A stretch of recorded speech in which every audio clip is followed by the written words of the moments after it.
Meus irmãos, minhas irmãs, domingo, dia 10 de março, domingo da alegria, né? No meio da quaresma, existe uma pausa daquela dimensão penitencial e a igreja propõe um domingo da alegria. Todo quarto domingo da quaresma, os padres podem vestir o rosa, o rosáceo, na verdade, né? Como símbolo litúrgico da alegria cristã, que já antecipação das festas que se aproximam, né? Lembra que durante o deserto o povo também recebeu sinais e graças antes da sua libertação definitiva, né? Então esse domingo ele é muito importante para nós nesse sentido. Mas vamos ficar atentos à palavra de Deus. O Senhor esteja convosco, Ele está no meio de nós. Proclamação do Evangelho de Jesus Cristo, segundo João. Glória a vós, Senhor. Naquele tempo disse Jesus a Nicodemos: do mesmo modo como Moisés levantou a serpente no deserto, assim é necessário que o Filho do Homem seja levantado, para que todos os que nele creram tenham a vida eterna. Pois Deus amou tanto o mundo, que deu o seu Filho unigênito para que não morra todo o que nele crê, mas tenha a vida eterna. De fato, Deus não enviou seu Filho ao mundo para condenar o mundo, mas para que o mundo seja salvo por ele. Quem nele crê não é condenado, mas quem não crê já está condenado, porque não acreditou no nome do Filho unigênito. Ora, o julgamento é este: a luz veio ao mundo, mas os homens preferiram as trevas à luz, porque suas ações eram más. Quem pratica o mal odeia a luz e não se aproxima da luz, para que suas ações não sejam denunciadas. Mas quem age conforme a verdade aproxima-se da luz, para que se manifeste suas ações, e suas ações são realizadas em Deus. Palavra da salvação. Glória a vós, Senhor. Meus irmãos, antes de tudo, essa primeira comparação que Jesus fala no Evangelho de hoje, ela é algo muito interessante.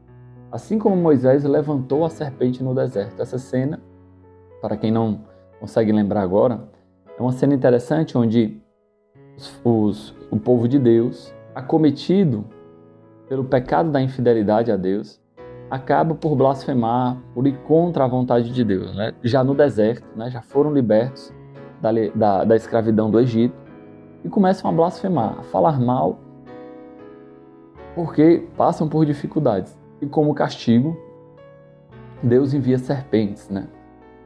E essas serpentes infligem um sofrimento àquelas pessoas. E Moisés intercede a Deus e Deus move Moisés a essa inspiração de fazer uma serpente de bronze. Claro, quando ele levanta aquela serpente, não é a serpente que cura, né? Do mesmo modo, é uma comparação que nós usamos católicos, né? Não é a imagem do santo que é milagrosa, né? É o santo que intercede por nós a Deus. Ou melhor, a graça de Deus que age através desse santo, né? Então, só essa observação para a gente entender também.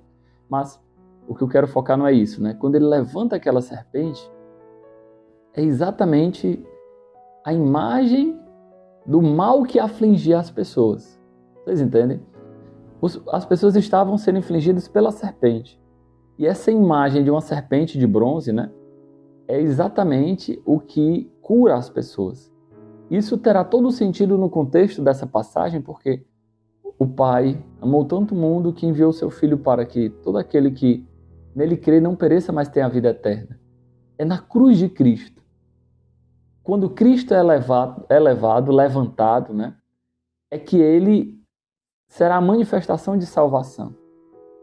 Vejam só, essa imagem, assim como a serpente era o mal, e a consequência, né?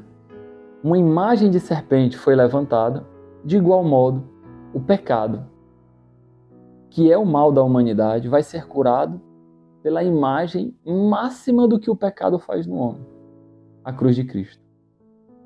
Como assim a imagem máxima do pecado que o pecado faz no homem? O pecado, a consequência é a morte, e Cristo assume a morte na sua maneira mais cruenta. E a sua dor é tão grande que não é somente uma morte, vamos dizer assim, natural, né? Claro que na cruz houve uma morte natural, sofrida, dolorida, né? Porém, existia uma dor, um sofrimento espiritual em Cristo que ele assumiu em si as dores de toda a humanidade em todos os tempos, ao ponto de se sentir abandonado até pelo Pai, porque o núcleo do pecado A radicalidade do pecado é o abandono de Deus. E ele, como São Paulo diz, ele se fez pecado por nós, não é? Ele assumiu o pecado na sua crueza tão grande que ele chega na cruz a dizer: Pai, Pai, Eli, Eli, lama sabachthani, né? Pai, Pai, por que me abandonaste, né? Então, a dor profunda de Cristo na cruz, a consequência do pecado, a imagem do pecado levantada é exatamente a cura do pecado da humanidade. Assim como a imagem de serpente, que foi a consequência do pecado de infidelidade dos judeus, do povo de Israel naquele tempo, no deserto do Egito, foi uma imagem de salvação, né? Interessante, meus irmãos, minhas irmãs, como mais uma vez nós vemos que o abandonado na cruz, ele é sinal de salvação.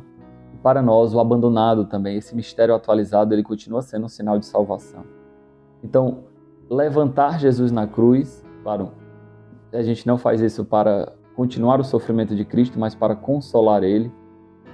Expor o abandonado, no sentido bom da palavra, né? No sentido de manifestar o abandonado para o mundo. Manifestar o abandonado para essa sociedade que precisa escutar a presença de Cristo abandonado e saber que é exatamente no abandonado que existe a salvação. A salvação definitiva na cruz, com certeza, sem dúvida alguma, mas a atualização dessa salvação quando nós encarnamos o mistério cristológico, encontramos, quebramos a indiferença gerada pelo pecado. Tudo bem?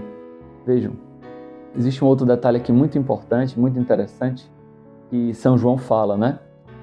Quando o Filho do Homem for levantado, né?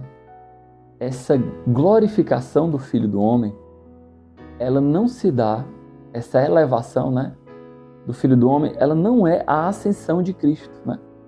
Jesus, em outras passagens do Evangelho de São João, ele vai dizer: quando o Filho do Homem for elevado, atrairá todos a si. E talvez a nossa mentalidade triunfalista, a gente imagine que seja a ascensão, né? Quando Cristo, de fato, com o seu corpo ressuscitado, é levado aos céus. Não, né? João, normalmente, quando fala da elevação de Cristo, tem em mente a cruz. Quando o Filho do Homem for elevado na cruz, atrairá todos a si. A cruz é esse ponto de unidade. A cruz é esse sinal de unidade de toda a humanidade. Porque não é uma unidade afetiva de tornar amiguinhos, não. Mas a unidade de Cristo quando assume os pecados, o abandono de toda a humanidade em si. Assumindo aquilo que é mais íntimo do ser humano. As suas carências, as suas dificuldades, os seus defeitos, os seus pecados. E aí, quando, de fato, quando ele é elevado, ele atrai toda a humanidade, como que um polo, né? Um imã que atrai aquelas fagulhas de ferro para si, não é? Somos nós atraídos por esse amor de Deus, nessa cruz da unidade.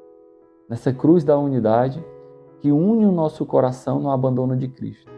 Assim como a Virgem Maria estava de pé, aos pés da cruz, a mãe da piedade, né?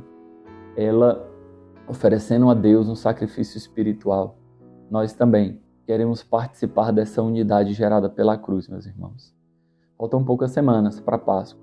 No finalzinho desse mês já estaremos celebrando os mistérios pascais e o nosso coração precisa estar renovado, pessoal. Abandonando o pecado. Se você não se confessou ainda para celebrar a Páscoa, está perdendo tempo. Se você não está conseguindo viver as práticas quaresmais, intensifique nessas últimas semanas. A oração, o jejum, a esmola, de abrir o teu coração, de dilatar o teu coração para a graça de Deus. Que a Virgem Maria, nossa Mãe, vos abençoe. O Senhor esteja convosco, Ele está no meio de nós. Abençoe-vos Deus Todo-Poderoso, Pai, Filho e Espírito Santo. Amém.